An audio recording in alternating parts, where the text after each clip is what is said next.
For our third lesson in the second half of Unit 1, we're going to continue focusing on conditional statements and sort of continuing the conversation on these if-then statements with some other logical thinking, logical arguments, and structuring our sentences in different ways. This one might be a little bit of a challenge with all of the writing that it will require. Hopefully there won't be too much on the thinking end of things that'll challenge you. But again, when we're doing logical thinking, that's kind of the classic blunder, is that we sort of assume that if it's logical, then it can't be difficult. But again, we live in a society, and so let's do our best with our thinking today. We're going to start with some new notation and some new vocabulary. We are familiar with the conditional statement that if P then Q is written like so. We used that at the beginning of our last lesson together. We're going to talk briefly about the converse of a conditional, where we switch the hypothesis and conclusion like we did last time. If we switch the conclusion with the hypothesis, we say if Q then P. But we're going to talk about just a couple other items here. We're not going to do too much work with these. We're just going to sort of explain what they are, and then we'll kind of move on with our lives. But when you negate a statement, you put this little tilde in front of the letter. So this means not P. You could also have a tilde with a Q that would be like not that conclusion. So you're negating the statement, thereby proclaiming the opposite meaning of the original hypothesis.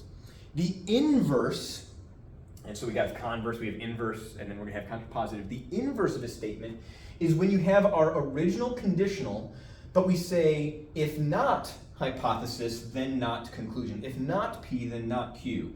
So, for example, we talked about how if lines are parallel, then they lie in the same plane. If lines are not parallel, then they do not lie in the same plane, would be the inverse of that statement. All right, now that's not a true statement, but we can still write that inverse and then say, ooh, that's not quite right, and we can have our thinking along with the written statement. The contrapositive is basically the negation of the converse. All right, so when we switch hypothesis and conclusion, and we negate both conclusion and hypothesis, then we have if not Q, then not P. So the contrapositive is the inverse of the converse, and the contrapositive is also the converse of the inverse. All right, so I know that there's a lot of words there, and so as we're learning these words, we're going to hopefully get a little bit better with that vocabulary. Again, this is a great unit with these key vocabulary terms at the beginning of both units to make flashcards for what those things are. So study that vocabulary as much as you need to. If you know that you don't know those words, then study those words. So here, we are going to work through a little conversation about this statement. And it says example 4 because we're kind of continuing off where we left on notes 1.5a, and this is 1.5b.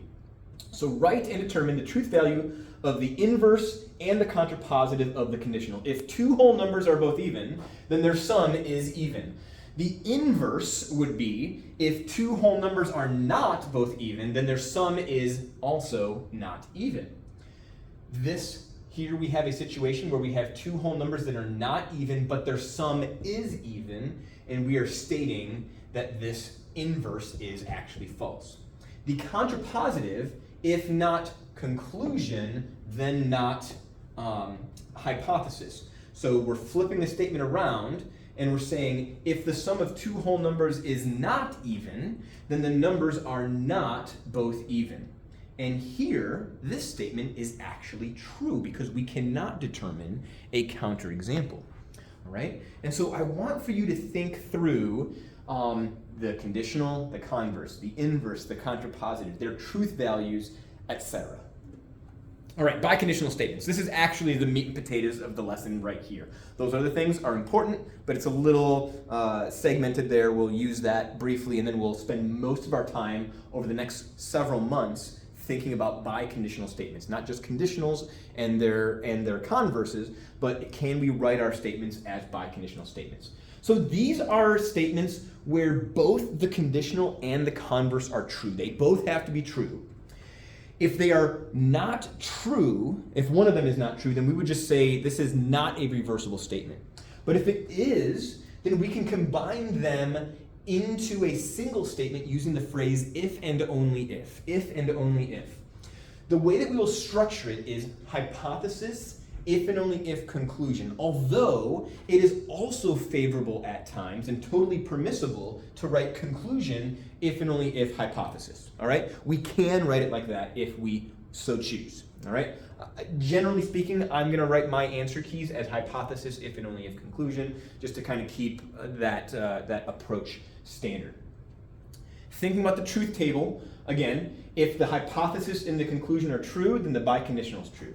If the hypothesis is true but the conclusion is false, the biconditional does not exist, it's false.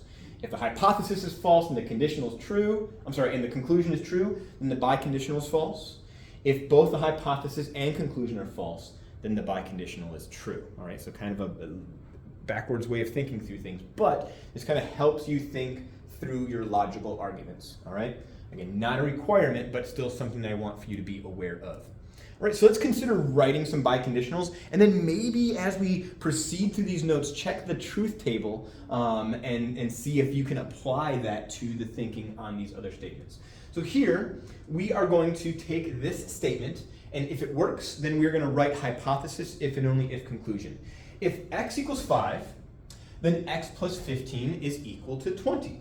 All right? Well, this obviously is a true statement. We know that this is true because 5 plus 15 does equal 20. That checks out.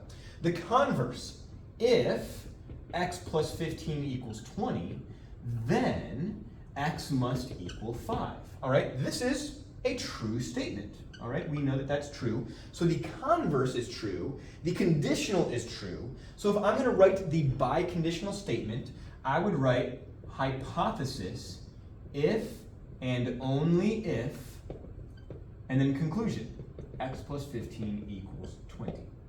And this is a sentence, so I can put a period at the end of the sentence. X equals 5 if and only if x plus 15 is equal to 20. All that we did was we took hypothesis and the conclusion, and we joined them together with this phrase, if and only if. Don't make that super difficult. There's not much that we have to pay too close attention to on the grammar. If we're able to identify hypothesis and able to identify conclusion, the part after the if, the part after the then we can say hypothesis, if and only if, conclusion. And all we have to worry about is capital letters and a period at the end. All right. If 3 points are collinear, then they lie on the same line. This is true. The converse, again, grammar here. This is our subject, so I'm going to put the subject at the beginning. If 3 points lie on the same line,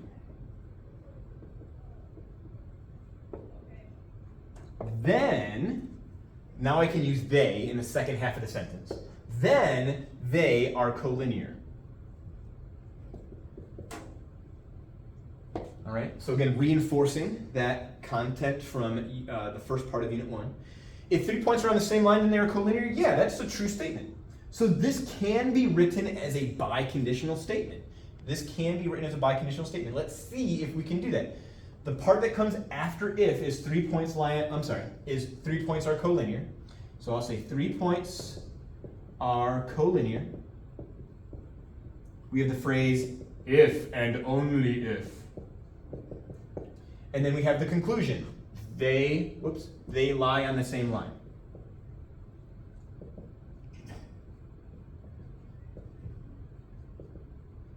All right. So you could also write that as if 3 points lie in the same, 3 points lie in the same line, if and only if they are collinear. You could do that. But again, remember the pronoun version of our subject can go in the end of the sentence, not at the beginning. It's just grammatical, syntax. So we want to make sure we do that very well. All right, separating a biconditional.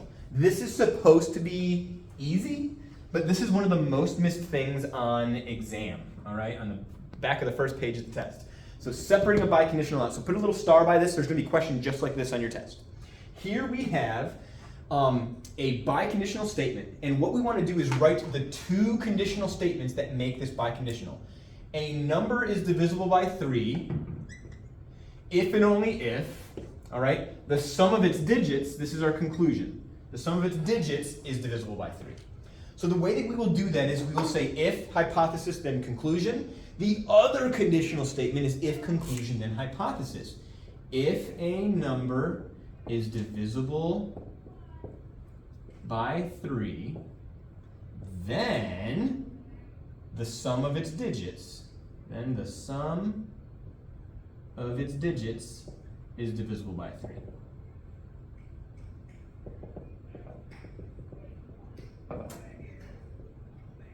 All right? The converse of this conditional, if the sum of a number's digits is divisible by 3, then the number is divisible by 3. If the sum of a number's digits is divisible by 3, then the number is divisible by 3.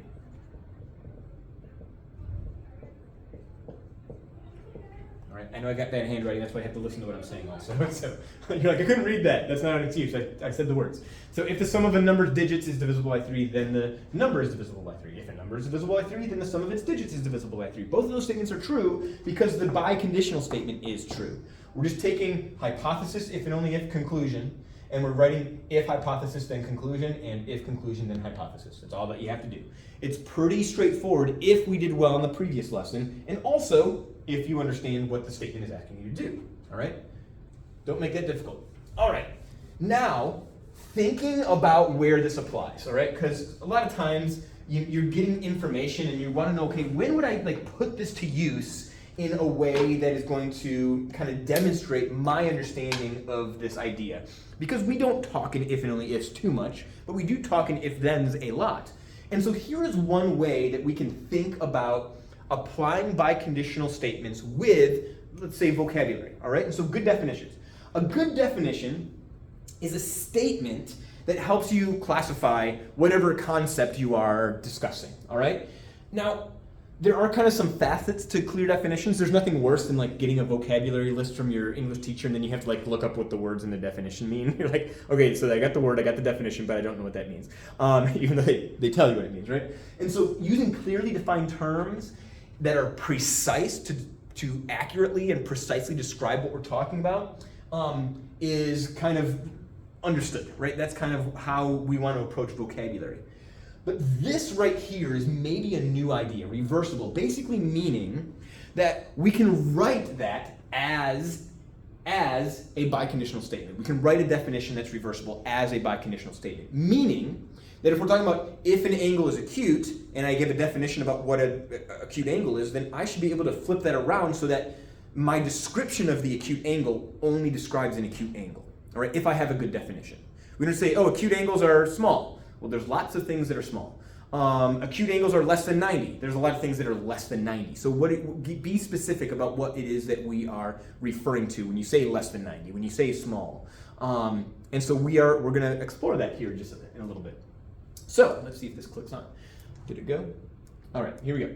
So a triangle is a polygon. This is example 7a. A triangle is a polygon with exactly 3 sides.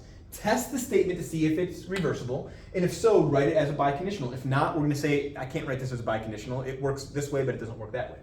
So this is not only a true statement, but let's see if it's a good definition. Can we write this as an if-then? And furthermore, can we write it as an if and only if we flip that around? So the condition would be, if a polygon is a triangle, then it has exactly 3 sides. The converse, if a polygon, remember the noun form of our subject, has exactly 3 sides, then it must be a triangle. These are true. They're both true. So that means that we can write this as a biconditional. Hypothesis if and only if conclusion, or conclusion if and only if hypothesis. So a polygon is a triangle.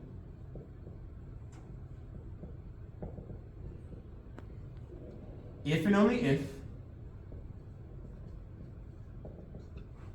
it has exactly 3 sides. All right?